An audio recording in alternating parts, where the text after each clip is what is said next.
আসসালামু আলাইকুম বন্ধুরা। আমরা আজকে আপনাদেরকে আসছি। আমার নাম মোহাম্মদ আল কাফি।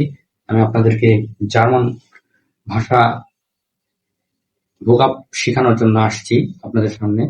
জার্মানের যে ভোকাবুলারি ভিডিও দিব আপনাদের অধ্যায় অধ্যায় ক্যাপিটাল অনুযায়ী ভোকাব এর জন্য। তবে ভোকাব জানার জন্য আপনাদেরকে জার্মান বর্ণমালার পরিচয় জানা দরকার। এই জন্য জার্মান বর্ণমালা সম্পর্কে আপনাদের জানাতে আসছি। জার্মান বর্ণমালা হচ্ছে মোট 30টি। আমি শুরু করছি, আপনারা দেখেন। আ, সাধারণত আমরা বাংলা এটাকে বলি এ, এটাকে জার্মানে বলে আ। এবং বি আমরা বলি যেটা, বি কে বলে বে। সি যেটা, সি কে বলা হয় সে। ডি কে জার্মানে বলা হয়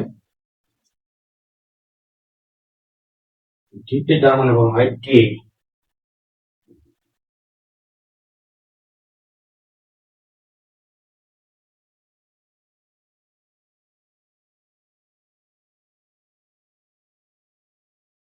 ই কে বলা হয় এ।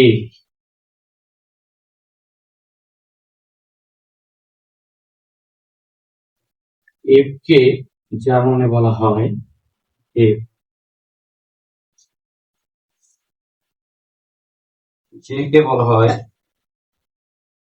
জে কে জার্মানে বলা হয় ইয়ট।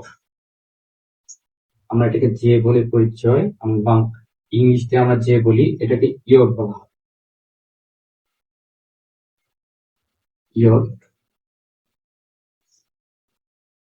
কে কে বলা হয় জার্মানে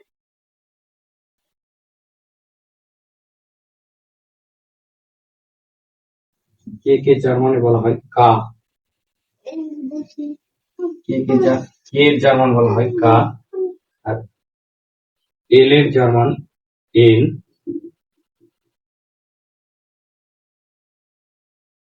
এম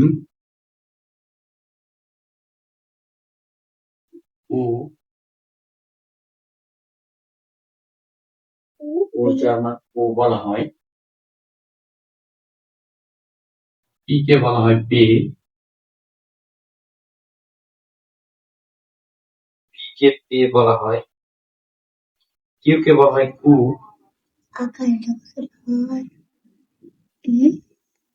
বলা হয় কু। এই আর কে বলা হয় এর।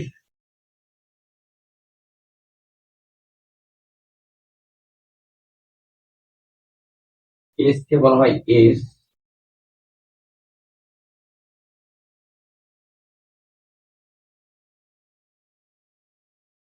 টি কে বলা হয় টি। টি কে বলা হয় টি। ইউ কে বলা হয়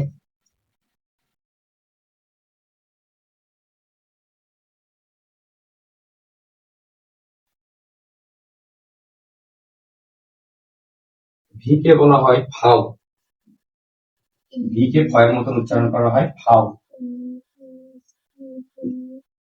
ভি কে ফাও বলা হয়।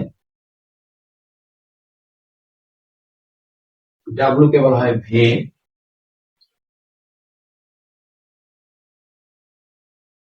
এক্স কে বলা হয় ইগ।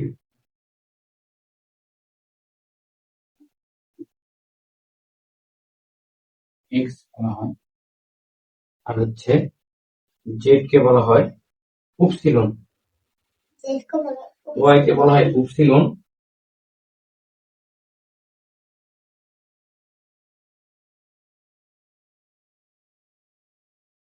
আর জেড কে বলা হয় সেট।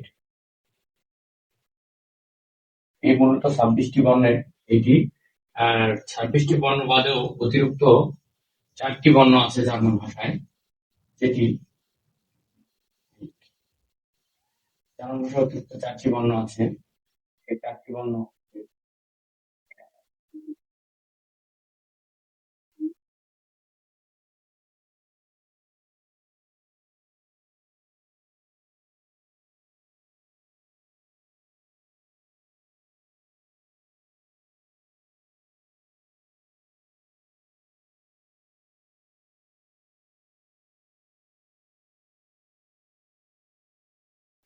করতে চাও।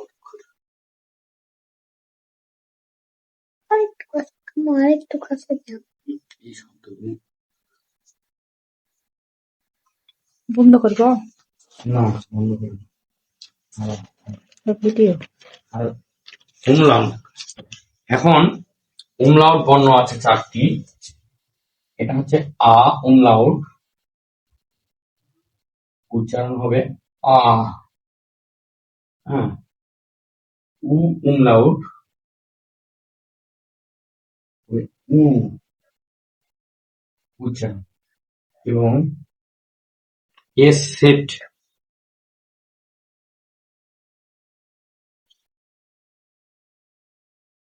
ও umlaut ও হবে, ও umlaut ও, এবং এস সেট, এটাকে বলা হয় এস সেট।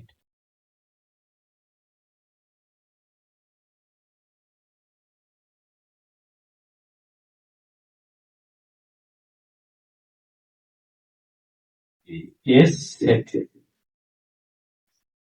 এবার আর শুনে দেখবেন, এই মোট 30টি বর্ণ জার্মানে। আপনাদেরকে আজকে জার্মান বর্ণমালা সম্পর্কে ক্লাস করালাম। আগামী দিনে আপনাদেরকে জার্মান আইনস এর ক্যাপিটাল 1 এর ভোকাব শিখাবো। ইনশাল্লাহ কালকে থেকে শুরু করব। আপনারা সবাই আমার ভিডিও দেখবেন, লাইক করবেন এবং শেয়ার করবেন, এবং ইউটিউব থেকে দেখলে সাবস্ক্রাইব করে দিবেন। ধন্যবাদ।